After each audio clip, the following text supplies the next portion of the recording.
a lot of responses. The response would be that God has sent him there as a lesson to this gentleman who abruptly said he was stealing. How do we know that that was the right choice? And the right choice is that we're here to gently give this person a sentence. In other words, either one is. There's not. We're not saying he made the right decision. It was just. As far as the respondee is concerned, the one who's responding to the circumstance, I think either one. We're going to talk about mindfulness in a minute. Either one of those responses can be legitimate. No one. We're not here judging and saying which is the right response. We're talking about how to reduce stress and how to have inner happiness when stuff happens.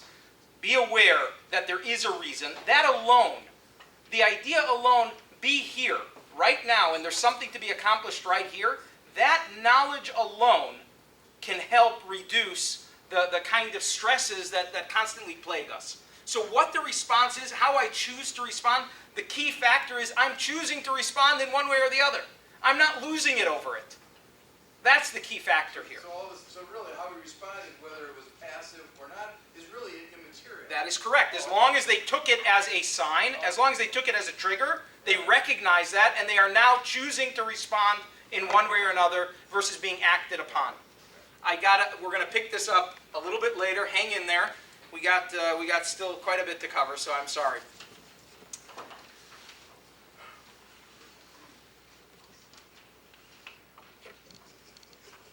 Okay. So I want to tell you another quick story. So this is a story told about Reb Mendel Futterwasser Chassid, who passed away about 20 years ago. He spent 18 years in the gulags in Russia, and for the terrible crime of living his life as an observant Jew and helping others do so. It was a not so uncommon occupation of Jews in Russia during the terrible years of communism to find themselves in prison.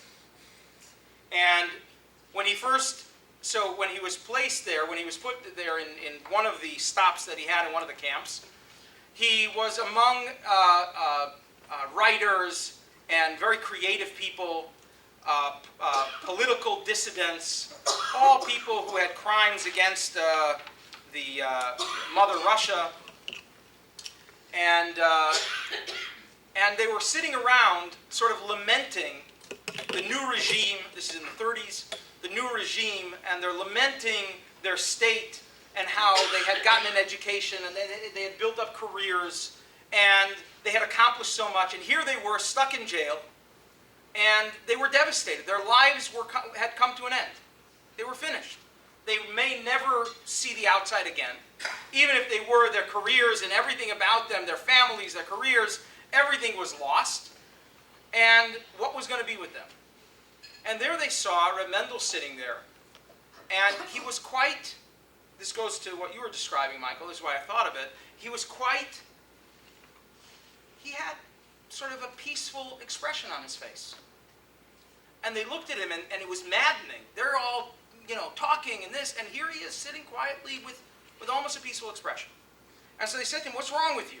What did you do? You were probably a loser out on the outside anyway. You're, Hasidic Jew. You probably, you're a shtetl Jew. What, what did you have to lose? No difference. Here, there, it was bad for you everywhere." He actually happened to be a very successful businessman. Was a very wealthy man. And he didn't respond, but what he said, "Look, for you, life was about getting ahead and a career, and, whether it was a career in writing or a career in some kind of, in drama or in some political area." He said, "For me, my life, my career as a Jew is about serving God. And what difference does it make if I should serve God on the outside or if I can serve God on the inside?" That's the extent to which he took this. Now you can say he was a passive shtetl Jew. He actually wasn't. He was, this is a guy who was arrested for forging documents to get people out of Russia. He was a guy who put his life on the line twice. He was taken out of jail. He finally got out. He was put back in because he kept doing it. So this was, and this was life and death. This was a person who was not at all a passive individual, but he saw his life's mission and everything that he encountered as being part of that. this way is not necessarily intuitive. It is very, very difficult. And so we need to with a purposeful perspective, we can develop what we called patience before, this sense. And so with this purposeful mindful, we can handle most simple frustrations that tend to drive us bananas. We can learn to handle them. And by the way, it's not an all or nothing proposition. We're all somewhat mission-oriented, somewhat purpose-oriented, and somewhat self-oriented. We're somewhere in that continuum.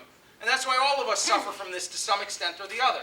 The idea is to move a little bit closer to that situation. So let's take a quick, page 56, a quick minute. And I want you to do this for yourself in your own mind. And then I want you, if you want, you can stand up and stretch for a minute, because it's very hot in here.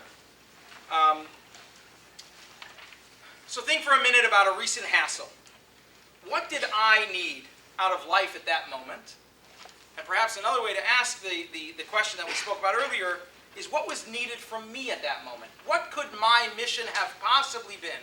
What could I possibly have learned from that circumstance that was so annoying and so bothersome? What could I possibly have learned from it? Take a minute. Okay. So,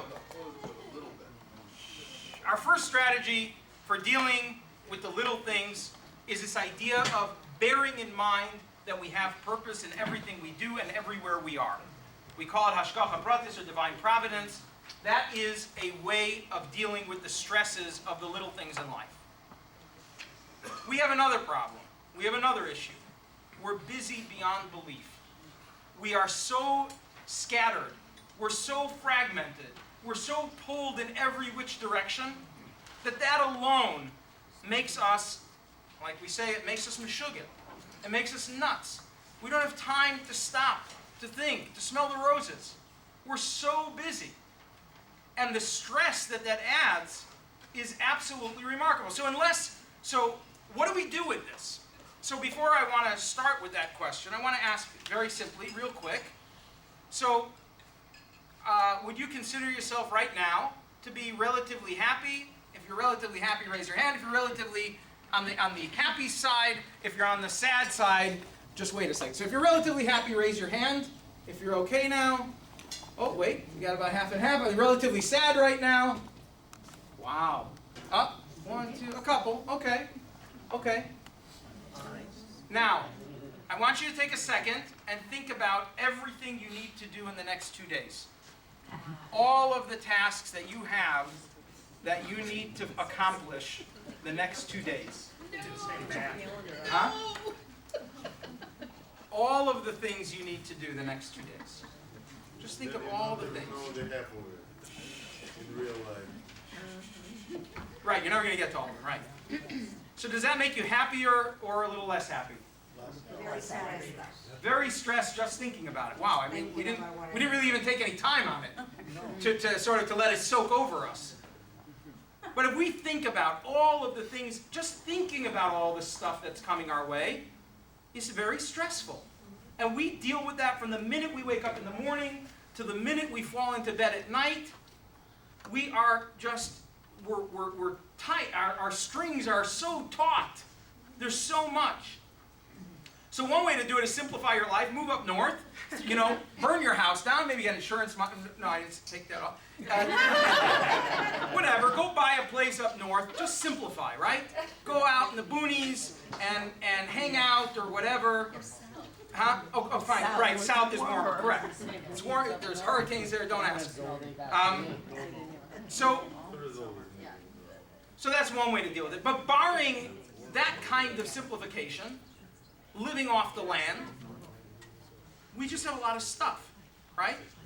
Think about jobs, which is a whole world for itself, the kids, a little construction project that needs to happen, that thing that you've been waiting for, that, parents, right? Maybe the summer home, the oil change, the car that I need to get, what I need to look into, all of these things. So this is what we call, in Hebrew there's a word for it, and there's much written about it. It's called Pizur HaNefesh. Literally it means a fragmentation of the soul, what we call scattered, fragmented. We're all over the place. Hasidic Rebbe's have often, as spiritual mentors and guides, they spoke always about the idea of a Jew being a pnimi. A pnimi means inwardness. A person needs to be inward looking and thinking. So what this means is that in everything that a person does, they need to be invested there completely, totally, in the moment. We spoke earlier about kids, why kids are happy. And one of the reasons is because they don't have a sense of yesterday and tomorrow. They're now. It's all now oriented. There is no tomorrow. They're not stressing usually over what's happening later. They're here in the moment. So the story goes, by the way, what do we call this in English? We call this mindfulness. This is mindfulness. And there's a lot of studies on this, tremendous studies, about the value and the stress reduction that occurs when we learn the art of mindfulness. So another story. The Rebbe Rashab, the fifth Lubavitcher Rebbe, he once was having a Farbrengen. A Farbrengen consisted of a series of talks on all kinds of different topics and subjects, and in between the talks, to break up the talking, we don't have the luxury of doing it here, is to sing a nigun or a song, some kind of melody in between to kind of let the idea soak over you. Now the Hasidim, they really were there, they came in order to hear what the Rebbe had to say. And so they were very attentive and they were listening very closely to what he was saying. But when it came time to sing the songs, they were less than involved. They were checking their cell phones, they were, downloading the, whatever it was, they were checking their text messages, responding and all of that. And when the Rebbe Rashab saw it, mind you, this is in the early 1900s, when the Rebbe Rashab saw it, he stopped them and he said, a Yid, a Chassid is a Pnimi. You have to be inward. And inward means if now you're here and there is a nigun which has its own content and its own meaning, you need to be invested. You want to have the experience, you got to be invested in it totally. Wherever you are, you got to be in it completely. A similar incident happened in 1970. Many Hasidim, they came to the Rebbe in New York, and they came for Yud Shvat. It's a Hasidic holiday. They came from all over, and there was a plane that was a full plane that came from Israel. And the Rebbe called a special Farbrengen to say goodbye to all these Hasidim who had come for the weekend to celebrate with the Rebbe. And the Farbrengen was a couple of hours before their flight was supposed to take off at JFK. And the Rebbe noticed as he was talking, and it was a gathering of friends and close people who had come from overseas in 1970. It was a big deal, and it was sort of a goodbye party. And he noticed that everybody's looking at their watch, and they're nervous. How long is the Rebbe going to go on? Are we going to catch our flight? Maybe we're not going to. It was a big deal then. And the Rebbe repeated that story that I just said.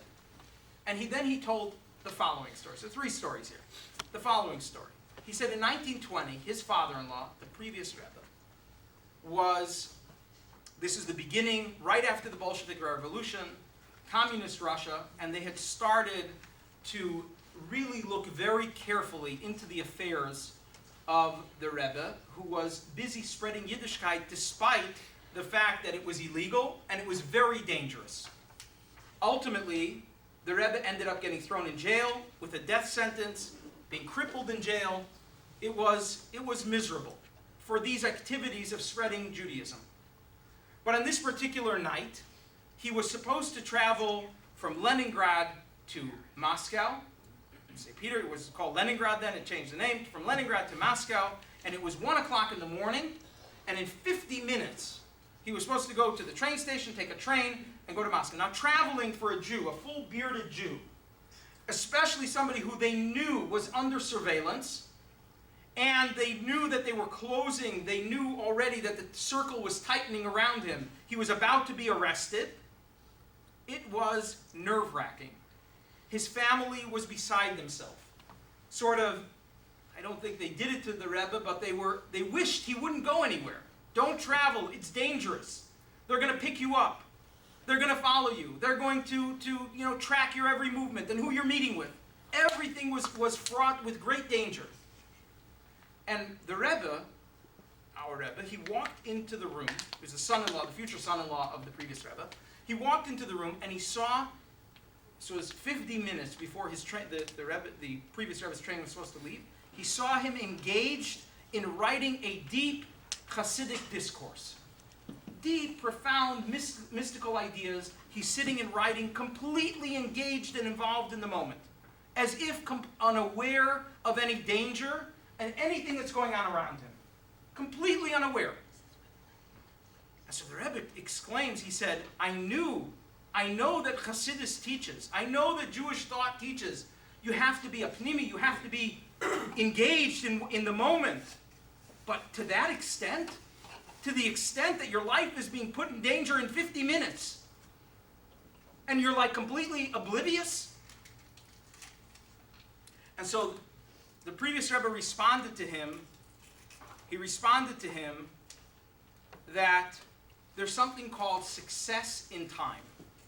Let's take a look at his words. Text number 5. And by the way, this is the story that the Rebbe told the Hasidim who were looking at their watches to hop on the plane.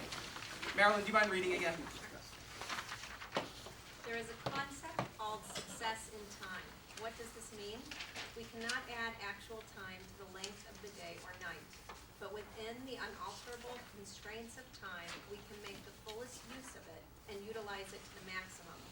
In order to do so, we need to adopt the habit that when engaged in a particular activity, nothing else exists.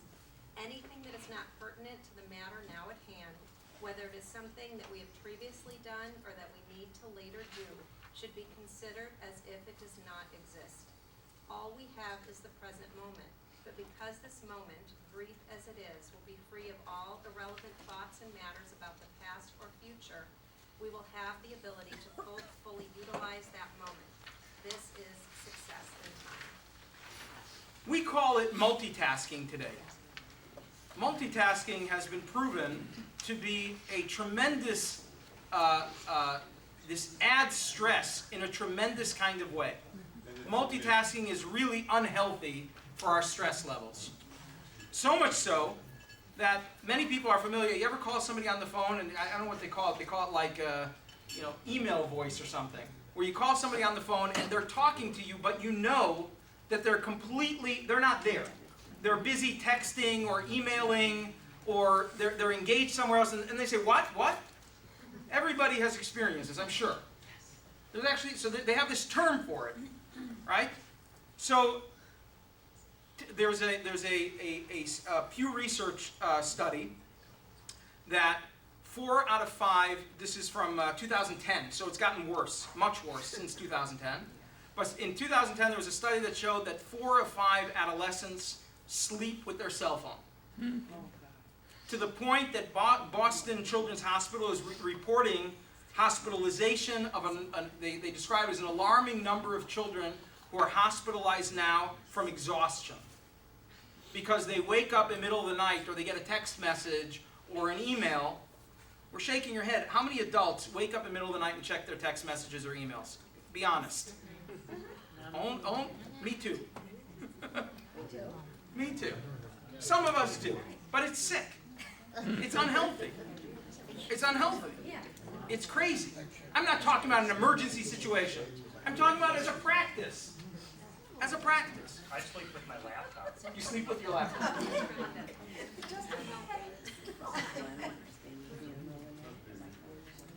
So we're not just talking about this idea of being in the moment is not only, as he described it, a wonderful tool for utilizing sucking every drop of productivity out of time.